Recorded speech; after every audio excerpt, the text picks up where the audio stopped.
Rakshitha ரக்ஷத் YouTube channel இன்றைக்கி என்ன பார்த்துட்ருக்குறேன்னா, நாங்கள் பெரியம்மா வீட்டுக்கு வந்திருந்தோம். அவங்க வீட்டில் ஒரு பெலா செடி இருக்குதுங்க ஃப்ரெண்ட்ஸ். இது வந்து சின்ன செடி தாங்க ஃப்ரெண்ட்ஸ். பாருங்க ஃப்ரெண்ட்ஸ், கொத்து கொத்தாக பெலாக்கா பிடிச்சிருக்குது. பாருங்க ஃப்ரெண்ட்ஸ், எவ்வளோ பெலாக்காயின்னு கீழெல்லாம் பெலாக்கா பிடிச்சிருக்குதுங்க ஃப்ரெண்ட்ஸ். இந்த பெலாக்கா வந்து ரொம்ப டேஸ்ட்டாக இருக்குங்க ஃப்ரெண்ட்ஸ்.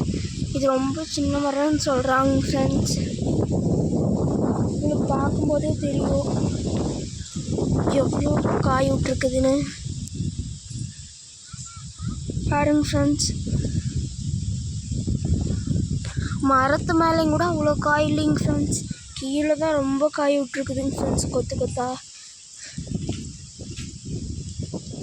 பாருங்க ஃப்ரெண்ட்ஸ், கீழெல்லாம் செடி விட்டு காய் விட்ருக்குதுங்க ஃப்ரெண்ட்ஸ். பாருங்க ஃப்ரெண்ட்ஸ்,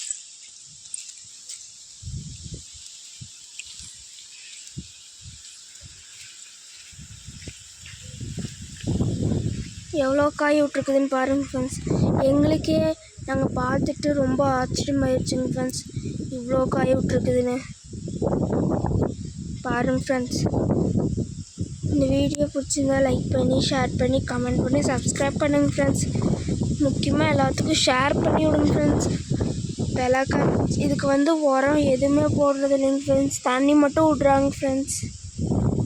நம்ம இந்த சாணி ஆட்டாம்புழுக்கெல்லாம் போடுவோங்க ஃப்ரெண்ட்ஸ். ஆனால் அதெல்லாம் இவங்க எதுவும் போடுறதில்ல, உப்பும் போடுறது இல்லைங்க ஃப்ரெண்ட்ஸ், தண்ணி மட்டும் விட்றாங்க. அதுக்கே இவ்வளோ பெலாக்கா விட்ருக்குதுங்க ஃப்ரெண்ட்ஸ். முக்கியமாக எல்லாத்துக்கும் ஷேர் பண்ணி விடுங்க ஃப்ரெண்ட்ஸ். ரக்ஷிதா ரக்ஷத் யூடியூப் சேனலுக்கு யார் புதுசாக வந்துக்கிறீங்களோ மறக்காமல் சப்ஸ்கிரைப் பண்ணிட்டு போங்க ஃப்ரெண்ட்ஸ். பாய் ஃப்ரெண்ட்ஸ், இன்னொரு வீடியோவில் பார்க்கலாம் ஃப்ரெண்ட்ஸ். பாருங்க ஃப்ரெண்ட்ஸ்.